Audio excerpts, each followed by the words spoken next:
שלום לכם, אנחנו בפרק הרביעי של שיחות על השטן.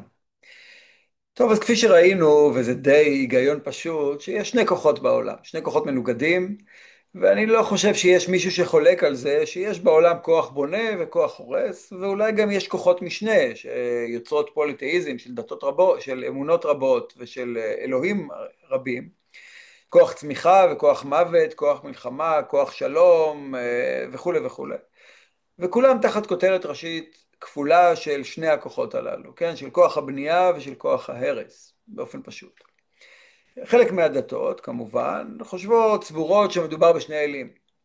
ואצל אחרים זה לא בדיוק שני אלים, אלא כוח אחד עם שני ידיים, כן? שני ידיים במרכאות, דהיינו, שניהם באים מגוף אחד, כוח אחד של בנייה וכוח אחד של הרס, ובכוונה אני מציין את הימין, לפחות מולכם, את הימין שהוא כוח הבנייה, ואת השמאל שהוא כוח ההרס, אפשר גם לומר הפוך, תלוי באיזה דת. וכוח ההרס הוא הכלי, סליחה, ויש דתות שבאמת בדיוק הפוך, שהשטן שלהם הוא באמת כוח הרס, אבל באמת הוא כוח הסדר והצמיחה, כלומר הוא זה שהוא כלי לטובת הצמיחה, כדי ליצור את הריקבון ואת החורבן, כדי שאפשר יהיה לבנות מחדש, ולכן ממש מדובר על שני כוחות מאותו גוף. אחת הדתות הקדומות בעולם, זו של זרטוסטרה, ש...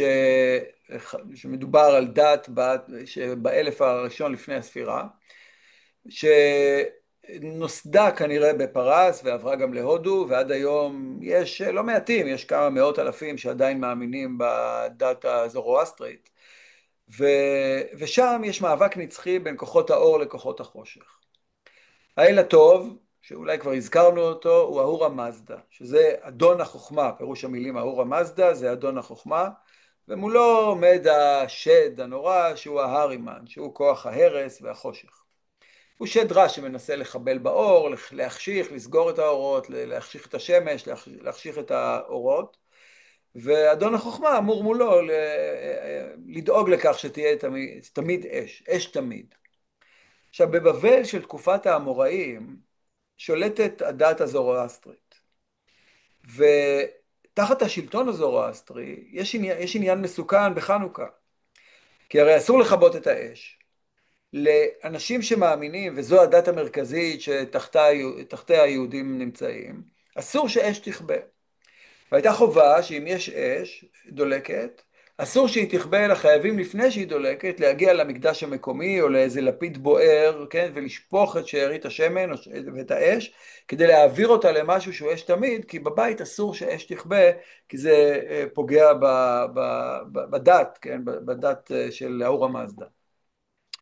ו, ולדעתי לפחות, הסיבה שהגמרא מציינת שהכניסו את נרות החנוכה הביתה, כן, מניחו על השולחנו ודיו, זו הסיבה הזו. כלומר, הפחד היה לא שהגויים יראו שיהודים מדליקים מנורה. זה לא אכפת להם, הפוך, זה דווקא טוב. הבעיה היא שהמנורה הזאת עלולה להיכבות. והיהודים, ויש פה שתי בעיות. אחת, שהדלקת האש נראה בעיני הגויים שאנחנו גם מצטרפים לדת, ומאירים את הרחובות, מאירים את החצרות עם האש. ודבר שני, זה האש שכבתה, שהיא בעצם חילול הקודש אצלם, ולכן אני מניח ומשער שגם הם מכניסים את המנורה הביתה, את החנוכיה, וגם אם כבתה אין זקוק לה. כלומר, אתה לא מפחד שאם האש כבתה במקרה, אתה חייב שוב להדליק אותה, כי יכול להיות שזה נתפס או נראה כמעשה של עבודה זרה מול הגויים. בכל אופן, החושך, כן, הוא הזמן של שלטונו של ההרימן, וצריך כמובן להאיר אותו על ידי אש תמיד. ובחושך אין תרבות, אין סדר, אין חברה, אין תקווה, חושך מסוכן, נכון, לכולנו. הוא מאיים ומפחיד, ועד היום יש תאורה בכל מקום. משום שכל הפשעים נעשים בחשיכה, וההרימן דואג שיהיה חושך כדי שאפשר יהיה לעשות את כל הפשעים ואת כל הרעות. ולכן בתרבויות רבות אני חושב יש אש תמיד, נכון? אבל לא אש תמיד מאותו סוג, נכון? הרי במקומות של זיכרון והנצחה תמיד יהיה איזה נר תמיד. בבתי הכנסת שלנו, ברוב בתי הכנסת יש נר תמיד, נכון? מעל ארון הקודש או ליד ארון הקודש יש אש תמיד שדולקת, ואנחנו מקפידים עליה.